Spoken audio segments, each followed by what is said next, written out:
So thank you very much for joining us today. We're going to start with working out how worried Gen Z really is. So I think just to try and set up the key tension here, there's a couple of stats here. 65% of Gen Z globally say they felt worried or anxious about the environment in the past month. And that's up several points year on year. That's according to Deloitte Gen Z and Millennial Survey from last year. But in a survey also from last year, albeit from a smaller sample size, of people aged 16 to 29, young people ranked financial worries, work pressures, and job security as their top 3 anxieties. And in fact, climate change and environmental concerns ranked last out of 13 issues. So does this surprise you? I'm going to pick on you, Michelle. I also wonder about data and the surveys and who actually is in them. But I think more than anything, what we are aware of is that the workplace is changing. And Mae, you've run Climate Fresh workshops with thousands of people across organizations. What does real engagement with climate look and feel like? And do you get a sense that you're a Gen Z, of course, as well. So maybe we should talk about what you feel. Forget the data. Yeah. What do you feel as a Gen Z? I'm one of the Gen Z archetypes, the activist, which is one of 5. And 5 personas. 5 personas. Okay. Yeah. The other is the entrepreneur. They care about finance first and before anything, before political change. The other is the traditionalists. They care about traditional values. They're rather conservative, more on the right side of things. You've got the communicator, who's like politically lighter, who enjoys mostly having fun and building community. And you've also got the entrepreneur. The reality is that most of Gen Z is like across these 5 different personas. I'm classically one of the activist types, but also would resonate with being an entrepreneur and being a connector. And I'm one of the older Gen Z. So there's Gen Z 1.0, remembers flip phones.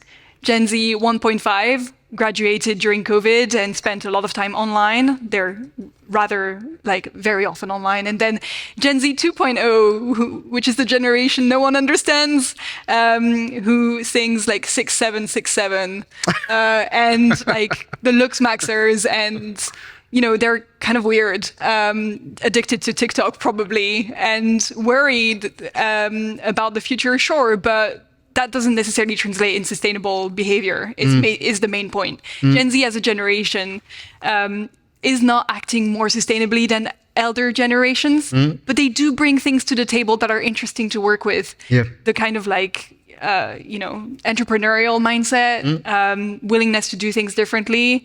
A little bit out of necessity as well. I mean, a little bit out of necessity, I think, in terms of needing to be entrepreneurial, because the ground is shifting so quickly in terms of the job market. Grad jobs are down 2/3 since 2022, which is, of course, when ChatGPT was launched as well. I should say, by the way, we have Slido, and I need to remind you to get some questions on Slido. I've seen a few friendly faces in the audience, so please don't be shy. I'll try and weave them in as we go, rather than having a load at the end, because it always feels a bit of a rush. There was a stat that I saw a couple of weeks ago. It was in Harvard Business Review, and looking at Gen Z, and it found that of the Gen Z cohort, 79% thought that generative AI was making us lazier, and 62% thought it was making us dumber, actually. Yep. So I just sort of let that hang there. We are here to talk about sustainability. But I think the point is, yes, they are the most AI fluent generation, and arguably the most aware generation in terms of planetary issues. But what action are we seeing? Maria, I'll bring you in now. So tell us a bit about your work and what you've experienced. So it's true that they are the generation that are digitally fluent. They grew up as digitally native. They are in a world where, it's more social and environmentally conscious than ever before, any other generation. So that's having a huge impact. But you were talking about ChatGPT, making them dumber or not, but do you know where Gen Z tend to learn when they look for something they want to learn? Where they go to? Do you know where? I suspect you're going to say something about TikTok and Social media. TikTok, YouTube, and we all know, there is more information than ever available everywhere, but we also know that the quality of that information is really uneven. Yeah. So if you go to TikTok or you go to YouTube to learn something, we all know that those places might not be completely accurate depending on what you're watching. It might not have professional context. So at the end of the day, and we are working again to the workplace, what you were talking about earlier, the reality is that these people are learning from places that might not be accurate, not have professional context, and therefore we are expecting them to be digitally fluent and environmentally fluent, but it's a very surface knowledge what they are getting. Yeah. While you are expecting them to, it might not necessarily translate into doing a role in a complex environment in a company. So that's kind of the fake fluency, what it's called, that we are assuming that they know things that they might not know. Yeah. Not at company level, that's happening. So fake fluency and, fake news, so fake fluency. This is probably a good point for me to kind of come in with one of my props, because I know that for when I sit where you're sitting, it's very easy for stuff just to kind of wash over you. So I thought I'd bring you some props just to get yourselves going. I'm going to... Michelle, you take your jacket off. Let's get stuck into these props. I love it. It's going to be fun. I don't know what's in store for us. No one does. That's the best thing. Sam Altman, by the way, apparently has on the side of his wall where he works, the saying, "No one knows what happens next." So that, and I don't know, I feel a bit like Sam Altman now, wondering what you're going to be doing, Michelle. I think we're on. Are we on? Are we on? Yes. Okay. So didn't factor that into my props. Okay, I'm going to wear for you how I started out. So I am not Gen Z. I'm probably Gen X. I'm 52, and whatever that makes me. So this is how I started out my career, and I think this is quite important. You can probably work it out. But I think the key, where I started out, time in coveralls at BP was really important. So I think for our young people coming into the workplace, our early careers, you cannot beat time in coveralls. And I say that because it's only by working. I started my working life on an offshore drill rig. I know how long it takes to get a flange off of a valve. I know the guys don't like doing it. I know what a 12-hour shift looks like. And I think this time in coveralls is something that all of us across the workplace need to find a way to get our young people. I've got two girls in my team, two ladies who have just come out of uni. In fact, one of them is still doing her degree. So this is their first year. Yes, they're using AI, but I am really struggling as a manager to work out how do I get them the equivalent of time in overalls. Now, I work in a bank now, so very different. I'm not going to have the chance for them to get time in coveralls. But I wear this for you to have an image in your head, this point about getting people at the start of their careers to get real hands-on, to understand the reality of what things look like. And my key example on this is about sense of scale. So more than anything, what I see amongst our young people is an inability to get an idea of does it matter or not. So one of the videos I did, we haven't done enough of an intro for Sustainability Unlocked, web-based on-demand training platform, and I did presented a film for them about carbon calories, about people understanding the sense of scale. I had someone come up to me in the bank saying that they had done this project and saved 8 tons. Michelle, isn't that amazing? And I said to them, no, actually, my household knows that's 11 tons. So for a corporate to have saved 8, big deal. But it's only by time in coveralls did I get that sense of scale. Yeah. So that was my first point for you. Or watching your video. And watch my video. Maybe we'll come to your second prop in a moment. I think there's definitely something to be said about, getting one's hands dirty. But out of interest, I can't recall when I was at school, I'm a millennial, ever really being taught much about sustainability, much about environment. I don't know really what's taught in schools at the moment. My 11-year-old boy, my eldest, was an eco champion. But as far as I could work out, that involved, fewer plastic bottles, really. But what is taught in schools? You're right. I mean, if you're above 30 today, you're likely to have never received a climate education, ever. In schools now, this is being brought into the curriculum in like a gamified kind of way, or like math exercises will be related to sustainability. So it's all this kind of like soft raising awareness. But you've got to prioritize, like Michelle is rightly pointing out, sense of scale. Well, let's also point out like who's got the power in the room to make things happen. And school children's, as much as they need to be aware of what the future holds for them, are not the decision-making power of today's current workforce. So it's these people that we need to have a conversation with. Yeah, it's difficult, isn't it? Because the leaders of tomorrow, by the end of this decade, there will be a third of the workforce that is part of that Gen Z cohort. I want to move on to the say-do gap. So essentially passion without purchasing power. This is some consumer data that shows the gap between values and behavior. 91% of Gen Z want to buy from sustainable companies. I was a bit disappointed there. I thought you were going to keep that on for the whole time. I could. Did you know I was taking it off? I could smell the oil. It's horrible. Well, look, kudos to you. 77% say they'll pay more for sustainable products, ahead of millennials, 72%, and baby boomers, 62%. So perhaps that's not very surprising, but 56% of European Gen Z cite higher prices as the main barrier to sustainable purchasing, and sustainability ranks 9th among causes important to them.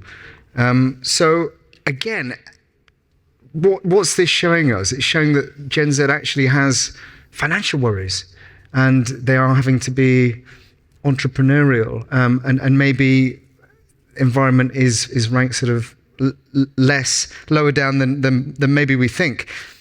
But is the say-do gap a values problem or an economics problem, would you say? I'm going to pick on you, Michelle, because... Okay, so for investors, I think this is a key point. So the generation that is Gen Z are the generation that will have the greatest amount of purchasing power, because as they are the beneficiaries of the baby boomers before them, handing down intergenerational wealth, they are the ones that will have a huge volume of cash to invest. Eventually.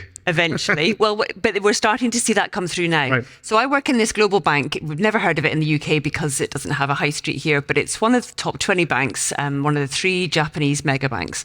And if you look at investments and who is investing through asset managers, pension funds, etc., the demand that comes through is what then we are able to sell in terms of the bonds that we create through our clients. But a key piece of it is the mandates that they're getting. And I want to spell out this piece about America. There's lots of chatter about America not wanting ESG or wanting sustainability elements. The data does not back that up. The US data or the global data? The global data that talks about whether America is interested in this or not. Right. So they might have it on the chit chat. Actually, it's just green hushing. So a lot of companies are just not saying anymore what they're doing. But what we see from the data, the appetite is still there. The mandates are still there because the young people who're coming into this intragenerational wealth are insisting that it is done and invested responsibly. Love that. I've got green hush and fake fluency written down already. I love these. Bring it on for more, please. Maria, you work with organizations trying to embed sustainability across their workforces.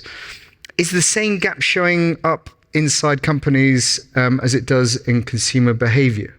Yeah, actually there is, and this is another statistic that you haven't mentioned, but there is 2/3 of millennials that they say they don't feel they have the skills that they need for the workforce. So that related to the fake fluency, we believe that they have it. So companies might not provide the training that they need when they join a company because they should be digitally native. They might we assume they might know certain things in social sustainability, ESG. They might not know to the level that you need on the depth. So that's one of the things. But that's only one layer of the problem that we are seeing when we are working with companies. It's not a generational issue. Actually, it's a structural problem. Yes. We are right now, we have opened the door already to the twin transition. So that means that we need to decarbonize the economy and we need to digitalize the economy at the same time. And that requires a whole set of new skills, hybrid skills. So people are going to need to understand like new technologies, but they need to understand how to integrate AI to use those technologies. And what you mentioned earlier, they are going to need to understand the context, interpret, analyze the data, question them, because we know that AI hallucinate quite a lot. It's not perfect out there. So we are seeing that there is this kind of gap in those skills. Actually, I believe that only around, I think if I remember well the data, only around 3% of companies say that they have the green skills that they need, which means that 97% they don't have it. So they are trying to achieve their goals, their strategies, their targets, and 2030 is around the corner without the people that can actually deliver, get you there. Yeah. And that's really, really worrying. And only 55% of them are either upskilling their employees or planning to do, very loosely, planning to do at some point. Demand is growing twice as supply. So we are here in a talent vacuum. And unless companies start investing more in upskilling employees, by 2030, maybe 1 in 5 roles, they are not going to be able to be filled with qualified people. It's quite worrying in the moment that we are, because we are at a moment where the pressure on companies is higher to deliver, but they don't have the people that can do it. Yeah, I'm going to come back to that. Michelle, I know you want to come in now. I'm itching to sense in the room how people are with AI. Could I ask everyone to stand up and we'll just do a little exercise? Everyone just stand up from your feet and I'm going to ask you a few questions. Yeah, why not? So you can sit down if you have an electronic bank account.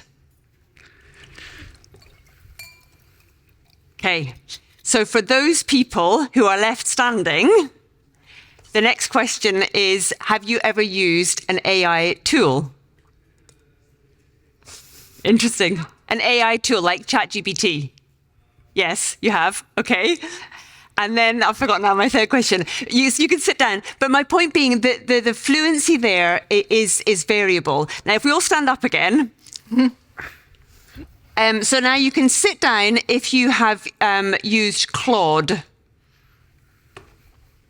You can sit down if you've used Perplexity. Of those remaining, have you used, put your hand up if you've used ChatGPT?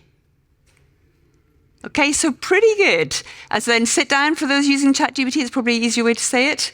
Okay, just a couple of people not yet used. Take a seat, thanks. So I think the point is that, the variability in our level of comfort with some of these online tools is not consistent. And this is of an educated audience who are looking to, advance their understanding.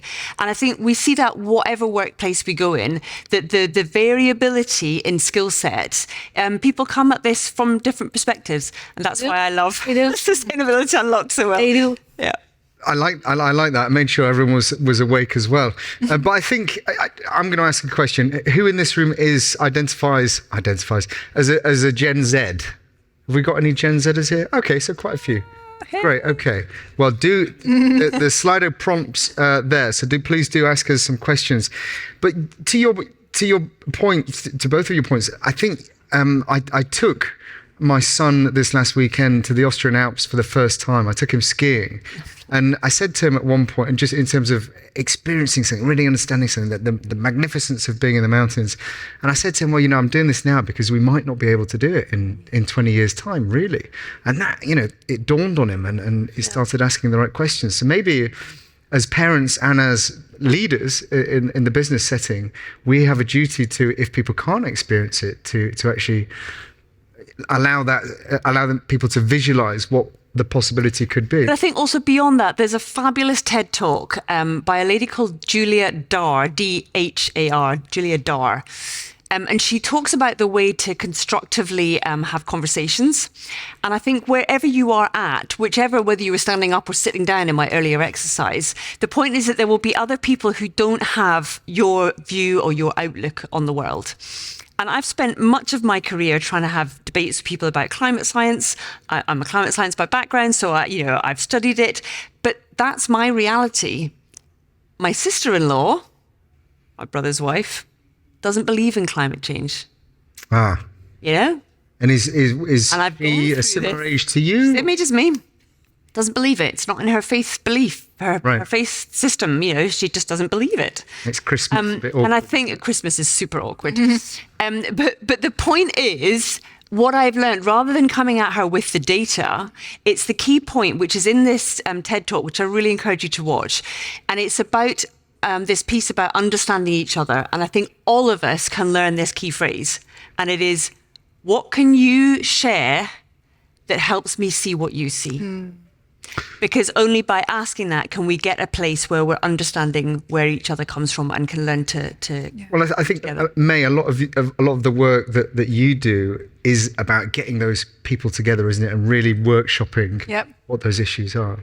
Yeah, I mean, what you describe resonates a lot, because what we do at Climate Fresk is basically provide a tool for people to have these conversations about climate science and about what we want to do about it. So in a corporate context, for example, you can gather your team around the table with 42 cards that summarize the IPCC reports, and you can then have a 1 hour long or an hour and a half long debate about what does this mean for us. And those reports are really, really long and really unwieldy and not very easy to read. These are insanely long, complicated, boring reports, right? But Michelle's point is that, which is correct, like, information doesn't change people. Conversations don't change people either. Relationships and experiences change people. Yeah. And that's where a tool like Climate Fresk does something a little bit different. Because we get people in the room. Your friend will invite you. Your colleague, your manager will invite you to take part in a workshop. And you're the one facilitating a learning environment, which can become quite emotional as well. But for people to, do the learning by themselves and have these conversations in a way that resonates with their values, with their identities. Because Climate Fresk is a scalable model. I'm one of the facilitators, but I could be training any of you to then take the workshop to your team or to your family. So you're talking to people on an equal level. There's no finger pointing, activism going on in these workshops. It's just saying, like, let's take a look at the science as if we had an illness going on in the world, and that we need to know what the diagnostic is so that we can take appropriate action if we want to. There's quite a good relevant question that just popped up on Slido here. So how can you encourage indifferent employees in companies to care about climate change and its relevance to their role? So you are identifying, Mae, you're identifying essentially champions, you're empowering them. They're going to spread the word. They are, they're the real energizers. But what happens if you have, an Eeyore in the room? The people that Michelle describes, like your sister-in-law, is that right? I've met these people as well. They're not the majority of the population, so it's not necessarily worth wasting your time trying to change someone's heart and mind when really they're not the brunt of the problem. The problem is all the people that know and care about climate change but don't feel they have the tools to do anything about it. And, the people that have 99 other problems and climate on top of that, why would you give a you got to put food on the table. Excuse your friend. Excuse my French. So, it's just about assessing together, where is our ambition? Because at the end of the day, we're talking about a crisis that kills 5 to 8 million people a year. It's dramatic. So this is the moment in the sci-fi movie where a bunch of resistance get together and say, hey, let me take ownership of this problem and do what I can do about it. So rather than worrying about the people who are indifferent, it's about energizing the kind of silent majority. Yes, that's right. And providing them with the tools. I do want to talk about the green skills paradox that we touched upon, and this idea that there is a skills inversion. I should say also that, I think one of the reasons that we're talking about Gen Z is because of one, Swedish lady, Greta Thunberg. I mean, she is the ultimate champion, right? No other generational cohort can really say that there is one person here.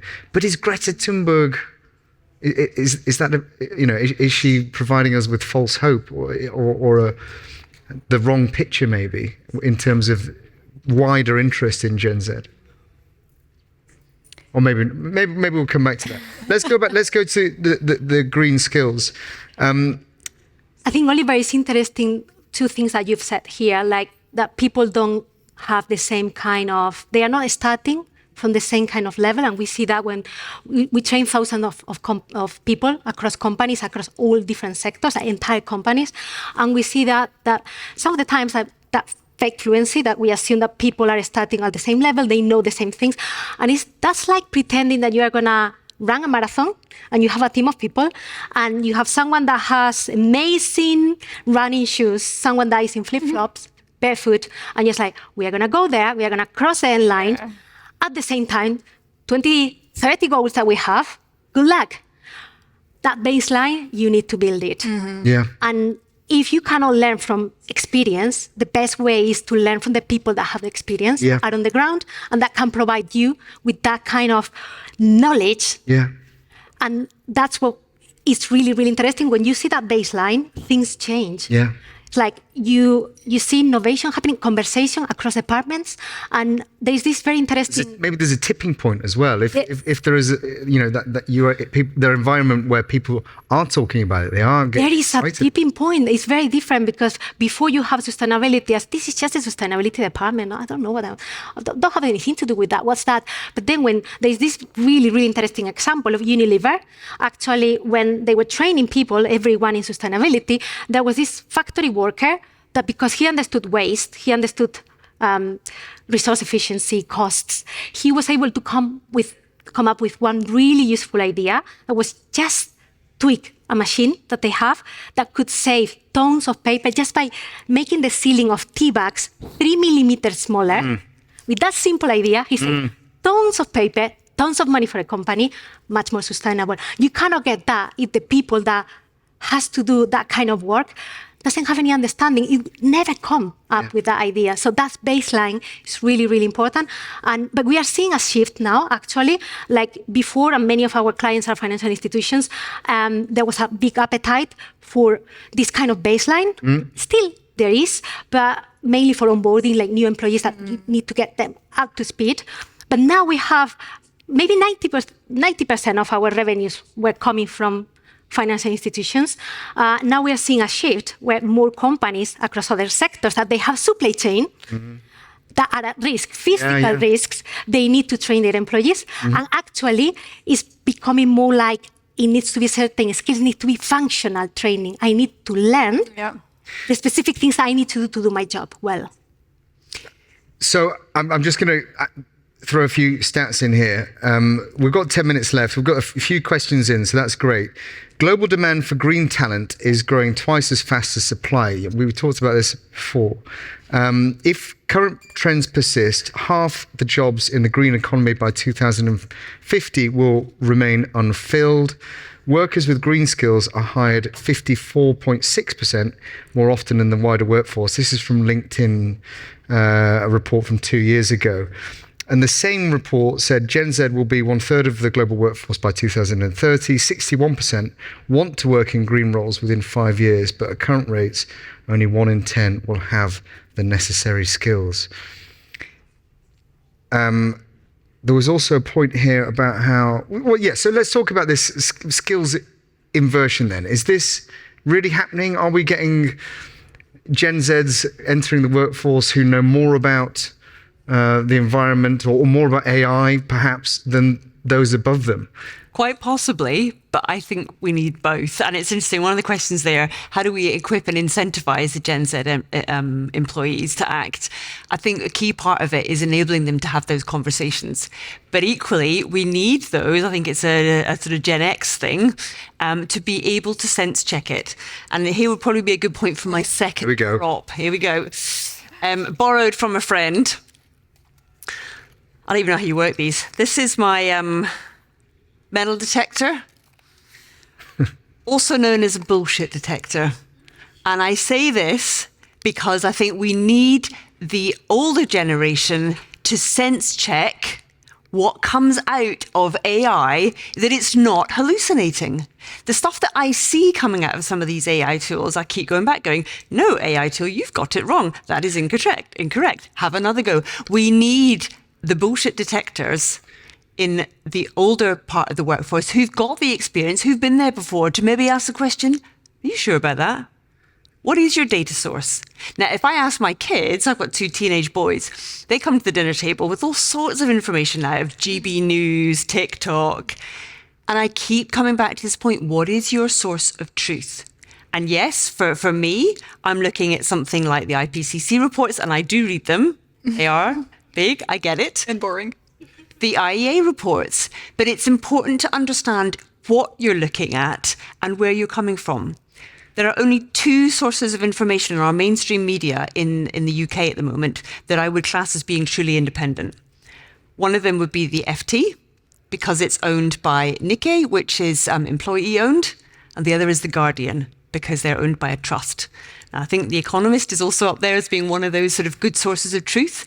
But yes, I think it's quite well mentioned. Well mentioned. But in terms of piece about Michelle, source of truth, I think is key.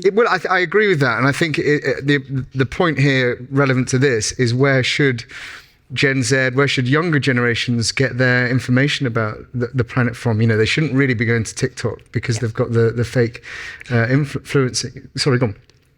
Oh, I mean, we've still got a couple of minutes left. And I guess I want to make a slightly different point about skills, because you've talked about skills inversion. What skills do we have? What do we not have? For me, I see it in a slightly different way. Sure, there are skills that need to be built, but they're all learnable. At the end of the day, I think there is a need for moral ambition at all levels, especially at the decision-making level in organizations. And a lot of people at this conference will have a good amount of that moral ambition, because you're here at a sustainability conference as a sustainability person.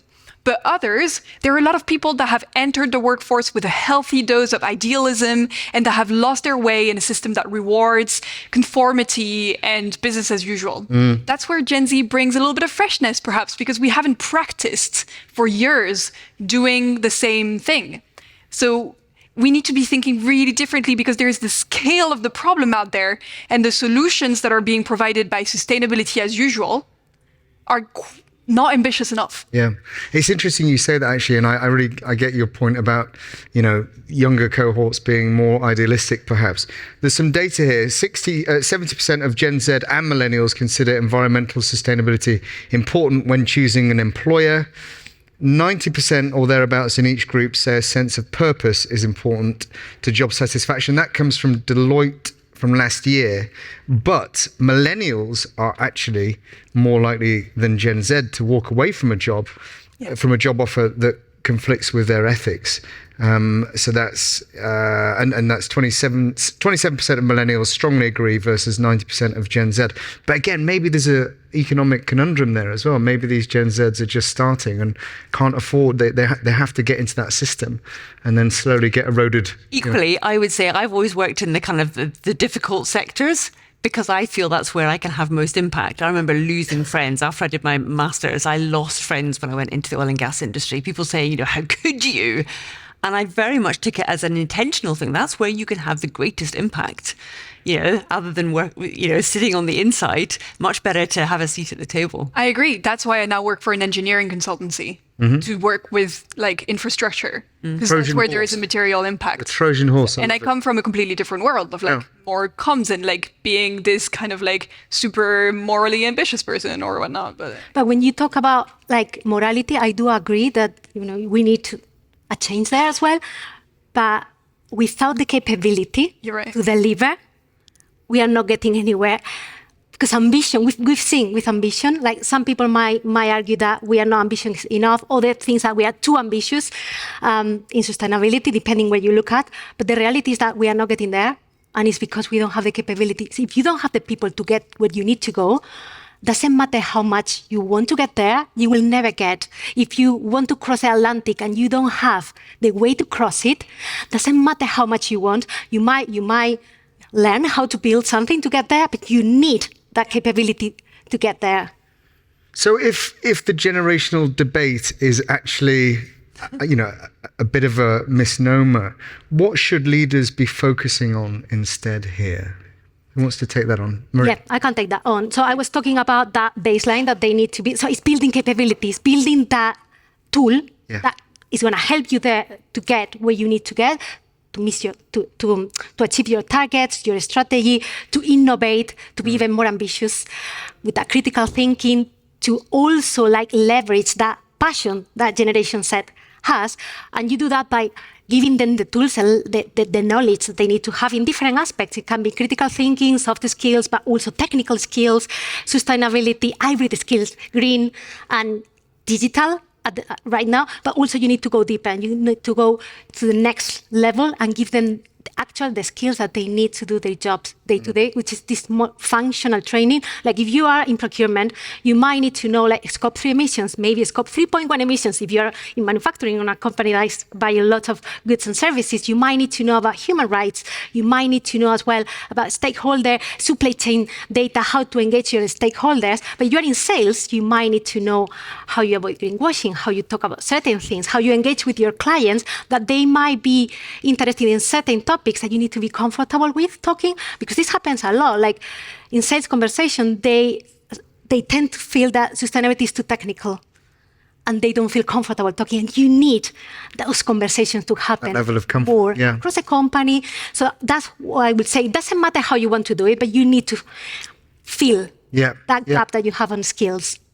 Michelle, you want So I think this is key, DE&I. For me, having a diverse workforce that comes with people with different perspectives who can all ask that question, what can you share with me that helps me to see what you see?